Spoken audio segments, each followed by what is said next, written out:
वाशिम जिल्ह्यात बनावट विदेशी दारूचा अवैध वाहतुकीवर राज्य उत्पादन शुल्क विभागाने मोठी धडक कारवाई केली आहे.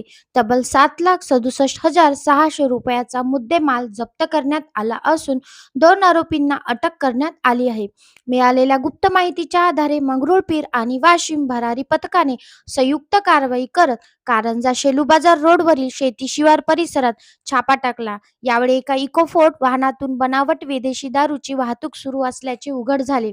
तपासादरम्यान वाहनातील RS, IB आणि MD 91 या ब्रँडच्या 180 मिली क्षमतेच्या शेकडो बाटल्या जप्त करण्यात आल्या. जप्त केलेल्या दारूची बाजारातील किंमत लाखोमध्ये असल्याची माहिती अधिकाऱ्यांनी दिली आहे.